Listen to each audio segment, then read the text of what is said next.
जिंदगी में आप सीखना चाहते हैं उन 3 लोगों से जो आपको कहते हैं कि देखिए मैंने बहुत पढ़ाई की है, पहला। दूसरा वो यार मैंने बहुत काम किया है जिंदगी में। और तीसरा वो जो कहते हैं कि मैंने दुनिया देखी है, राइट। अब इन 3 लोगों से आपने सीख लिया तो जिंदगी सफल है। लेकिन अगर आपको कोई एक ऐसा मार्केट गुरु मिले, एक ऐसा एक्सपर्ट मिले जिसने कहा कि ये तीनों ही चीज़ें उन्होंने की हो, तो फिर कहना ही क्या। तो आज इक्विटी गुरुकुल में हम आपको मार्केट के एक ऐसे गुरु से मिलवा रहे हैं जिन्होंने न सिर्फ जमकर पढ़ाई की है, न जमकर काम किया है, बल्कि उन्होंने पूरी दुनिया भी देखी है और ख़ास तौर से स्टॉक मार्केट की दुनिया को बहुत नज़दीकी से देखा है। जी हाँ, हमारे साथ कार्यक्रम में शामिल हो रहे हैं सुनील सिंघानिया साहब, जो कि एबेकस एसेट मैनेजर्स के फाउंडर हैं। सुनील जी, बहुत बहुत शुक्रिया और इक्विटी गुरुकुल में आपका बहुत बहुत स्वागत है। प्लेजर। कुछ नहीं है इस शो में, सिर्फ आपने जो 30 साल में मार्केट में सीखा है वो हम आपसे 30 मिनट में सीखने की कोशिश कर रहे हैं। बहुत ही आसान है। बहुत आसान है।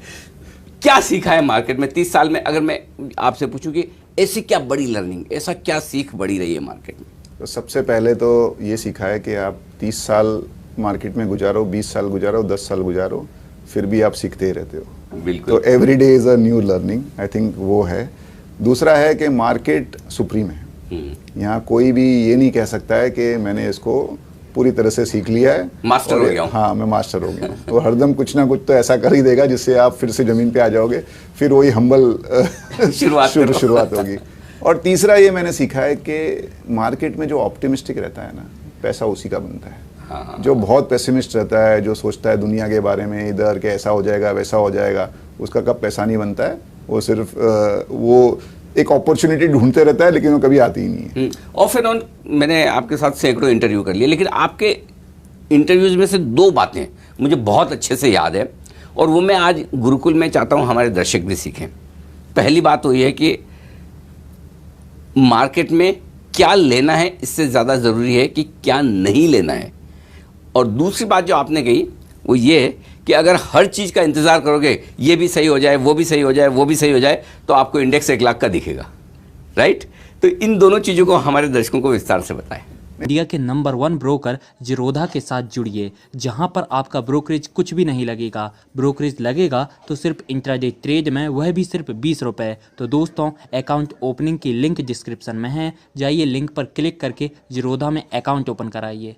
तो अभी अगर बाजार देखिए अपने, तो बहुत बार क्या होता है ना, हम सपोज 5 स्टॉक लेते हैं और 5 में से अगर 2 बहुत अच्छे निकले लेकिन 3 बहुत खराब निकले तो हिसाब बराबर हो गया, राइट। उससे अच्छा अगर आपका 1 बहुत अच्छा निकला और 4 मॉडरेट निकले तो भी आपकी रिटर्न बहुत ज़्यादा सुप्रीम होगी। क्योंकि क्या होता है, जो लॉस मेकिंग जो पोर्टफोलियो में आ जाता है उसके ऊपर ध्यान भी ज़्यादा जाता है, वो बिकता भी नहीं है और उसमें लॉस बढ़ते जाता है। तो आई थिंक अगर आप सपोज 1000 कंपनियां हैं जो एक्टिवली ट्रेडेड है, उसमें आप ये नक्की कर दो कि भाई ये 600-700 तो मुझे देखनी नहीं है।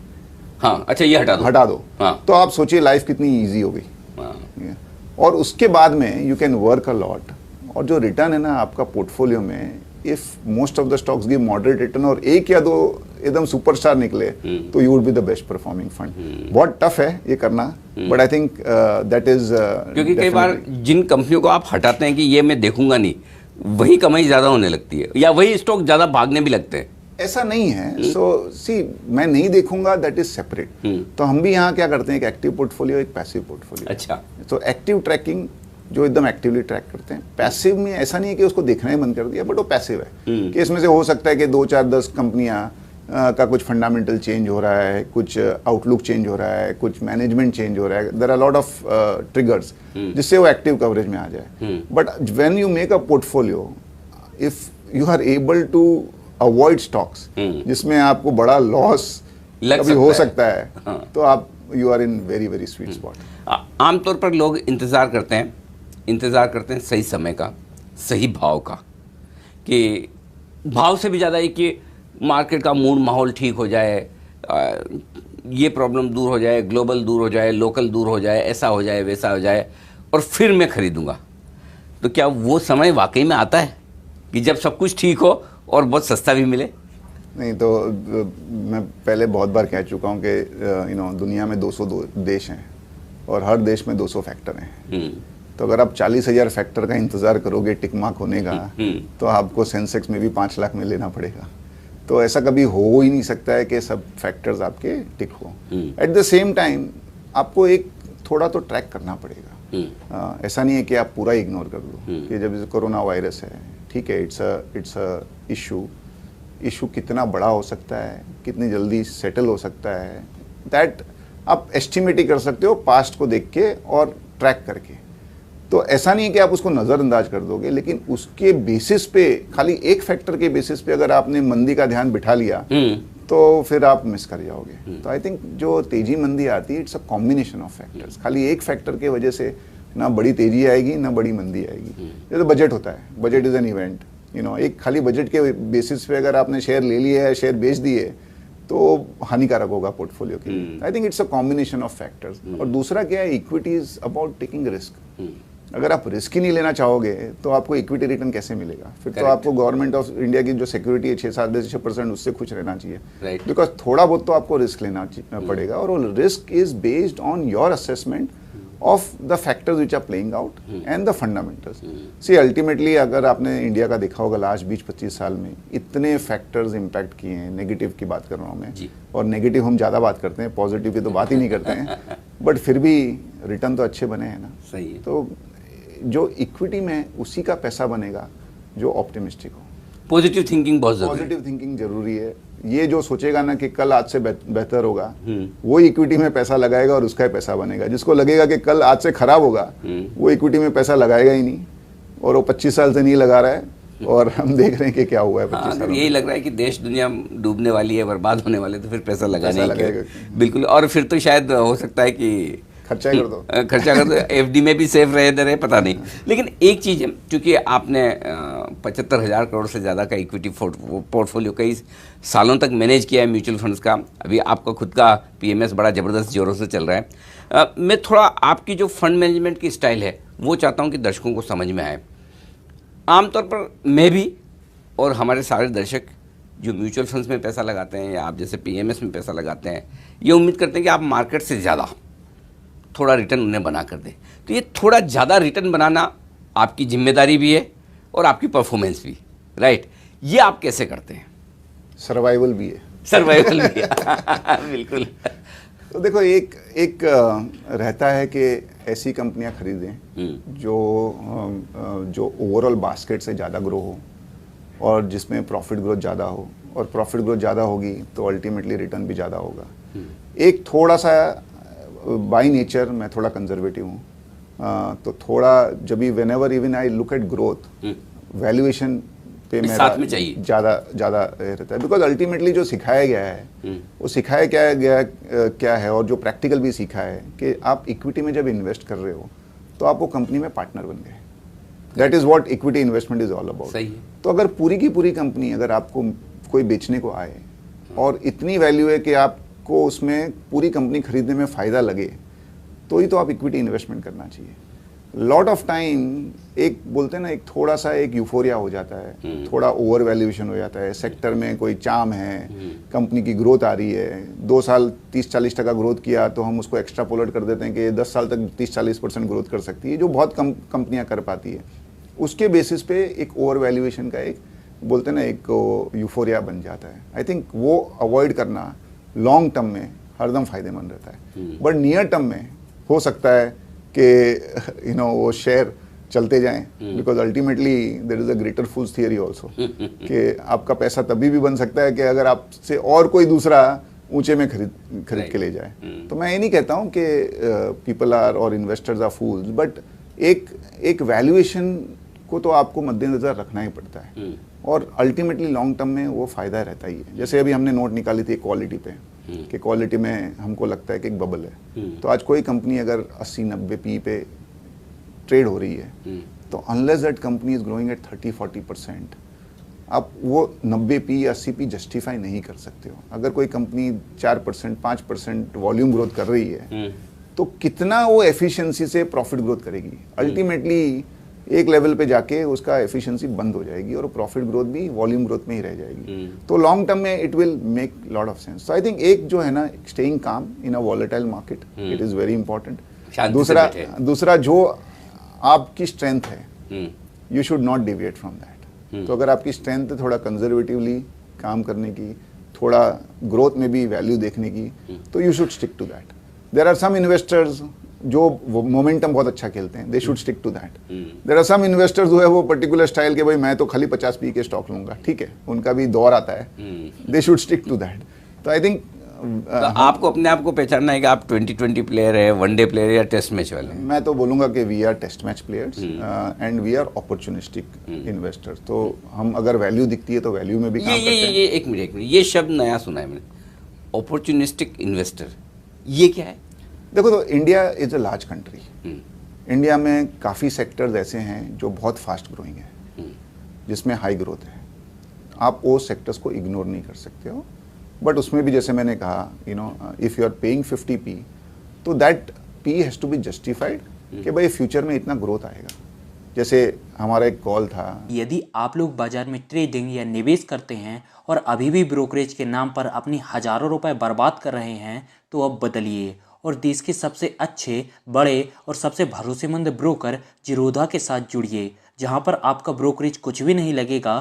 ब्रोकरेज लगेगा तो सिर्फ इंट्राडे ट्रेड में, वह भी सिर्फ 20 रुपये। और दोस्तों, साथ ही आपको बता दूं कि यहां पर अकाउंट ओपन कराने के लिए आपको अपना POA यानी कि पावर ऑफ अटॉर्नी देने की कोई आवश्यकता नहीं है, जिसका उपयोग करके हाल ही में देश के एक बड़े ब्रोकर ने 2000 करोड़ का घोटाला किया। तो दोस्तों, अकाउंट ओपनिंग की लिंक डिस्क्रिप्शन में है, जाइए और लिंक पर क्लिक करके जिरोधा में अपना अकाउंट ओपन कराइए। जो स्पिरिट्स और बियर कंपनी पे था, जो अभी तक वर्कआउट मिक्स्ड है, कोई कंपनी ने अच्छा किया है, कोई कंपनी फ्लैटिश रही है, बट अगर आप देखोगे तो 20% वर्ल्ड का पॉपुलेशन बॉर्न आफ्टर 1 जनवरी 2000, 1 जनवरी 2000 के बाद, वो 20% इंडियंस है। अच्छा, और वो हर अभी 5वां आदमी जो पैदा हो रहा है वो इंडियन है। हाँ। और वो अभी 20-18 साल के अभी तक हुए भी नहीं है उसमें से 90% लोग। और सोशली अभी एक्सेप्टेबल है, कोई मानी इसमें ऐसा पहले जैसा शॉक नहीं लगता टेबू है। नहीं रहा। हाँ, तो एक ट्रेंड है वो, तो उसमें स्टॉक्स आपको महंगे मिलेंगे, but you can justify with high growth. दूसरा क्या है, when you look at some mature sectors, उसमें वैल्यू भी मिल जाती है आपको। तो इंडिया में you have steel, you have banks which are very stable, आपके पास दूसरे फार्मा हैं which are stable. I would not say that they are value, but time to time उसमें वैल्यू क्रिएट हो जाता है। जैसे फार्मा है, 2005-06 में सब कंपनियां 35-40 पी पे चल रही थी, क्योंकि ग्रोथ बहुत फास्ट थी। फिर यूएस में थोड़ा स्लो डाउन आया, थोड़ा FDA का भी एक इंक्रीज्ड सर्वेलेंस हो गया, थोड़ा सा सेटबैक लगा। अब काफ़ी फार्मा कंपनी 15-16 पी में मिल रही है। तो फ्रॉम अ ग्रोथ सेक्टर वो वैल्यू सेक्टर हो गए। तो आई थिंक इंडिया में वो वैल्यू भी मिलता है। प्लस कभी कभी है ना, जैसे स्पेसिफिकली सिक्लिकल सेक्टर्स में बहुत ही ऊपर नीचे होती है, तो सडनली आपको पता चला कि स्टील कंपनियां चौथाई भाव में मिल रही है। Just giving an example. तो आप जब भी पोर्टफोलियो क्रिएट करते हो, एक आपकी अगर व्यूज क्लियर हैं, थॉट प्रोसेस क्लियर है, तो आप बोलोगे ठीक है बॉस, ये सेक्टर आज इतना मरा हुआ है, बट ये सर्वाइवर है। ये कंपनी 50 साल में सर्वाइव हुई है, बंद नहीं हुई है। इसका डेट इक्विटी रेशियो कंट्रोल में है, इसके कैश फ्लोस कंट्रोल में है। एक आपको बस जस्ट चाहिए कि साल 2 साल में कभी भी ये सेक्टर में थोड़ा सा मूवमेंट आया तो आपका 3-4 गुना पैसा हो सकता है। तो when you create a portfolio, हम ये कोशिश करते हैं कि हम ग्रोथ भी देखें, जहाँ वैल्यू मिलता है वहाँ वैल्यू भी मिल जाता है, और कोई एक अपॉर्चुनिस्टिक काइंड ऑफ 5-7% की बेट भी मिल जाती है। तो उसके हिसाब से you are able to create some alpha. आमतौर पर आपको एक स्पेशल इंसाइट होती है जो रिटेल इन्वेस्टर्स के मुकाबले में, क्योंकि आप कंपनी के मैनेजमेंट से बात करते हैं, बैलेंस शीट ज़्यादा अच्छे तरीके से पढ़ पाते हैं। तो क्या वैल्यू और ग्रोथ के साथ कुछ ऐसा ट्रिगर, जिसे हम कहते हैं ना वो फंड मैनेजमेंट की भाषा में, कि अल्फा जनरेट कैसे हो सकता है, यानी कि मार्केट के मुकाबले में वो स्टॉक ज़्यादा रिटर्न कैसे दे सकता है, वो आप कैसे ढूंढते हैं? तो एक है ना, एक कंसेप्ट हम लोग जो देखते हैं ऑप्शन वैल्यू, कि भाई कंपनी का तो परफॉर्मेंस ठीक ठाक चल रहा है, जो नॉर्मल परफॉर्मेंस है उसके बेसिस पे कंपनी 12-15% ग्रो कर सकती है, बट 2 या 3 चीज़ ऐसी है कि अगर वो हो गई तो कंपनी की प्रॉफिटेबिलिटी कैन जंप सिग्निफिकेंटली। जैसे फॉर एग्जांपल अभी कॉर्पोरेट बैंक देखें, तो कॉर्पोरेट बैंक में द ट्रिगर इज कि भाई ये जो NPA प्रोविजन है वो रुक जाए या कम हो जाए। वही हुआ लास्ट 1-2 साल में। तो वो ऑप्शन वैल्यू था जिसके बेसिस पे कॉर्पोरेट बैंक करीब करीब 100% बढ़ गए 2 साल में, if you look eight private sector corporate bank. या फार्मा में है कि भाई ये बेस लेवल का प्रॉफिट तो ये है, बट ये 1 प्रोडक्ट या 2 प्रोडक्ट अप्रूव हो जाएं तो there can be a sudden jump, that is optionality. या मैं बोलूँगा एक्सचेंजेस है या ब्रोकिंग कंपनीज है या एसेट मैनेजमेंट कंपनीज है, उसमें एक बेस लेवल का तो ग्रोथ है ही, बट जो पेनिट्रेशन इंडिया में ये सब चीज़ों का है कंपेयर टू द वर्ल्ड, अगर वो थोड़ा सा भी पेनिट्रेशन बढ़ेगा तो there is huge option value, क्योंकि इनके कॉस्ट फिक्स हैं। तो एवरी एडिशनल रेवेन्यू सीधा प्रॉफिटेबिलिटी में जाता है। तो I think sometimes in some sectors ये optionability can give you very high returns. लेकिन एक चीज़ और बताएं कि जैसे आप फंड मैनेजर हैं तो खरीदने के साथ साथ कभी कभी बेचने का डिसीजन भी लेने पड़ते होंगे। एक तो मेरे जैसे कोई इन्वेस्टर आके कहे कि भाई मैं रिडम्पशन कर रहा हूँ और सुनील जी पैसे दीजिए, तब तो अलग बात है। लेकिन उसके अलावा कभी आपको लगता है कि बेचना कब है या कब बेचते हैं आप, वो डिसीजन कैसे आता है? आई थिंक मैं बोलूँगा कि बेचना is a more tougher decision then buying. अच्छा। क्योंकि बेचने में है ना 2 चीज़ें हैं। एक तो कभी कभी आप फ्रस्ट्रेट होकर बेच देते हैं कि आपने कोई स्टॉक में है ना एक व्यू लिया और वो व्यू थोड़ा टाइम लग गया, हो सकता है टाइम लग सकता है, और we are in a competitive world कि हमारा return will be compared with someone else's return, investors भी थोड़े ऊपर नीचे हो जाते हैं, तो एक कभी फ्रस्ट्रेशन में बिक जाता है। और मैंने देखा है जो फ्रस्ट्रेशन में बिकता है ना वो 99% गलती होता है। जी 99% हमारे इन्वेस्टर्स के साथ ही होता है। होता ही क्योंकि होता ही कि लेने के बाद या तो नीचे जाएगा या वो रुला देगा कि चलता ही नहीं है। मतलब एक इंग्लिश में कहावत है, the stock does not know that you own it. Stock को पता नहीं है कि आपने खरीदा है, तो लेते ही कुछ बढ़ने वाला नहीं है। हो सकता है वो 5-7% नीचे भी जाएगा, थोड़ा टाइम भी निकालेगा, अगर लेते बढ़ गया तो आपका लक है वो, बट बाकी है। दूसरा I think more importantly at least मेरे लाइफ में 2 स्टॉक में जो मेरे से सबसे बड़ी गलती हुई है दैट इज सेलिंग अर्ली। अच्छा, सेलिंग अर्ली। Selling early. अच्छा। और मैंने काफ़ी पब्लिक फोरम में भी कहा है कि बजाज फाइनेंस और आइशर मोटर्स दोनों स्टॉक हमने बहुत ही कम मार्केट कैप में खरीदे थे। उसमें खाली प्रॉब्लम क्या हो गया ना, हमारा पैसा बहुत जल्दी बन गया। तो कभी कभी ये जल्दी पैसा बनता है ना तो बोलते हैं ना वो हाथ में खा जाती है, खुजली आती है। वही आ रहा है ले लो, आ रहा है ले लो। तो बजाज फाइनेंस भी हमने 8-9% हमारे पास स्टेक था। 9% इन रिलायंस हमने करीब 400 से 600-700 करोड़ के मार्केट कैप में खरीदा था। My God. और with in couple of years वो 2000 करोड़ का मार्केट कैप हो गया। तो लगा यार बहुत बन गया पैसा। और फिर क्या होता है ना, एक बार बिक जाता है ना फिर वो लिया नहीं जाता है। और वही चीज़ आइशर मोटर में भी हुई थी। 2008-9 में लेमन के बाद में हमें बहुत बड़ा ब्लॉक मिल गया था, और जैसे मैंने कहा 3-4 महीने में ही वो स्टॉक में अच्छा रिटर्न बन गया, तो थोड़ा वो बिक गया। तो आई थिंक अभी ये सीख लिया है कि बेचने में भी उतना ही आप एनालिसिस करो, अच्छा, जितना खरीदने में। क्योंकि कभी कभी है ना थोड़ा सा भी ऊपर नीचे होता है तो हम हिल जाते हैं। जैसे बजट का मेरे को याद है, बजट में कुछ एक प्रोविजन आया है जिसके वजह से इंश्योरेंस कंपनियां उस दिन 12-15% गिर गई। अभी उस दिन अगर आप स्क्रीन के सामने बैठे होते तो आप घबरा जाते, बट अल्टीमेटली अगर आप सिक्लिकल स्ट्रक्चरल अगर आप देखो इंडिया का प्ले, तो इंश्योरेंस बहुत ही अंडर पेनेट्रेटेड है। आज सब कंपनियों के भाव उसी लेवल पे आ गए। तो कभी कभी है ना ये जो इंस्टिंक्टिवली बेचने का जो डिसीजन होता है ना वो थोड़ा गलत हो जाता है। आपकी दोनों एग्जाम्पल से एक बात समझ में आई कि बेचने का डिसीजन सिर्फ इस वजह से नहीं लेना चाहिए कि ये स्टॉक बहुत बढ़ गया है, और इस वजह से भी नहीं लेना चाहिए कि बढ़ नहीं रहा है। हाँ, अगर आपका फंडामेंटल पर्सपेक्टिव राइट है, हाँ, तो आपको पेशेंस रखना चाहिए, और अगर बहुत बढ़ गया है तो आपको अपने ग्रीड को कंट्रोल करना चाहिए in terms of making short term gains. यहाँ अगर शॉर्ट टर्म में इतना बढ़ रहा है तो इसका मतलब हो सकता है स्टॉक की री रेटिंग हो जाए और बढ़े। अच्छा, एक चीज़ और है, जब आप स्टॉक्स खरीदते हैं आपको हमेशा, चाहे वो मार्केट हो चाहे दूसरे फंड्स हो, उससे बेहतर परफॉर्मेंस चाहिए। तो क्या आप स्टॉक खरीदते वक्त हर वक्त ये देखते हैं कि इस स्टॉक में ऐसी एक्स्ट्रा एक चीज़ क्या होगी जो इस सेक्टर के दूसरे स्टॉक्स के मुकाबले में ज़्यादा बेहतर इस स्टॉक में वो अगर देखते हैं तो वो क्या देखते हैं और कैसे देखते हैं, मैं ये जानना चाहता हूँ। इंडिया के नंबर 1 ब्रोकर जिरोधा के साथ जुड़िए, जहां पर आपका ब्रोकरेज कुछ भी नहीं लगेगा। ब्रोकरेज लगेगा तो सिर्फ इंट्राडे ट्रेड में, वह भी सिर्फ 20 रुपये। तो दोस्तों, अकाउंट ओपनिंग की लिंक डिस्क्रिप्शन में है, जाइए लिंक पर क्लिक करके जिरोधा में अकाउंट ओपन कराइए। देखो, एनालिसिस बहुत टाइप से होती है, हमारे भी एनालिस्ट हैं, कंपनी से मिलते भी रहते हैं। अल्टीमेटली है ना, इसमें एक कॉल लेना पड़ता है। देखो, कोई भी इन्वेस्टर स्टॉक खरीदता है रिसर्च करके, उसने सबने अपनी अपनी रिसर्च की हुई है। और मार्केट में जब भी ट्रेड होता है तो एक बायर एक सेलर है, राइट। तो बायर ने अपनी रिसर्च की है, सेलर ने अपनी रिसर्च की है, तो रिसर्च तो सब पूरा ही करते हैं। करेक्ट। अल्टीमेटली कॉल ये है कि आपका पर्सपेक्टिव क्या है in terms of quality of company, in terms of growth and in terms of sustainability of growth. तो बहुत मिस्टेक करके 20-25 साल में बहुत ही एक्सपीरियंस, और एक्सपीरियंस नुकसान करके ही मिलता है, फ्री में एक्सपीरियंस नहीं मिलता है। हमने एक फ्रेमवर्क बना लिया है, उसको हम मीट्स बोलते हैं, कि मैनेजमेंट ठीक होना चाहिए, अर्निंग्स ग्रोथ होनी चाहिए, इवेंट्स और ट्रेंड्स में कोई सेटबैक नहीं हो जाए।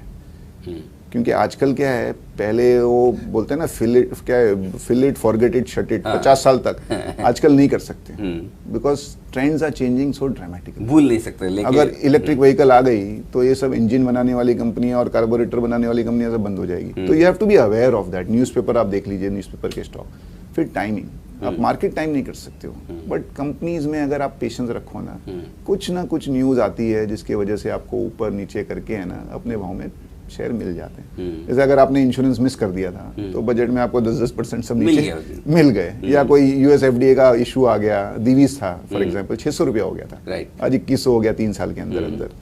और लास्ट है स्ट्रक्चर, जो स्ट्रक्चरल स्टॉक्स है, जहाँ पे सेक्टर्स है, जहाँ पे ग्रोथ आपका 15-20% आपको लगता है कि 5-10 साल तक हो सकता है, वो आपको सस्ते में नहीं मिलेंगे, वो महंगे ही मिलेंगे।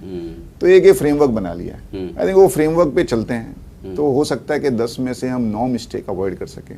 बाकी देखो, थोड़ा लक, थोड़ा events will also play a big role. आपने कर लिया और आप अनफॉर्चुनेट रहे और आपको पता चला कि नहीं, ये प्रोडक्ट ही बैन हो गया, या ये फैसिलिटी फार्मा में कोई प्रॉब्लम हो गया 2-3 साल तक, थोड़ा लक भी प्ले करता है। बट बाय एंड लार्ज अगर आपने पैरामीटर सेट कर लिए तो you are in good shape. तो आप जब है ना कहते हैं ना कि वो भर भर के स्टॉक खरीदना, कि मैं जितना पैसा सब ले लूं, ये कब डिसाइड करते हैं? जब मार्केट खराब होता है तब, या जब आपका पसंद का स्टॉक खराब होता है तब? नहीं, market no one can say for sure कि ये राइट टाइम है।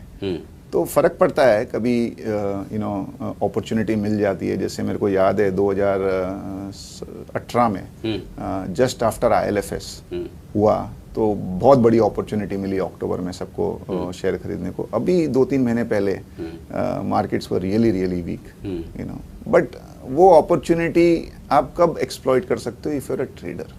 अल्टीमेटली अगर आपने आपका एक लिस्ट बना रखी है कि मुझे ये स्टॉक पसंद है, चलो ठीक है, I will wait for my price और आई विल बाय नाउ। अगर 5-7% का रिएक्शन एक्सपेक्टेड है तो आप अभी खरीदो या 5-7% बाद खरीदो, कुछ फर्क नहीं पड़ता है if your holding period is 3-4 years।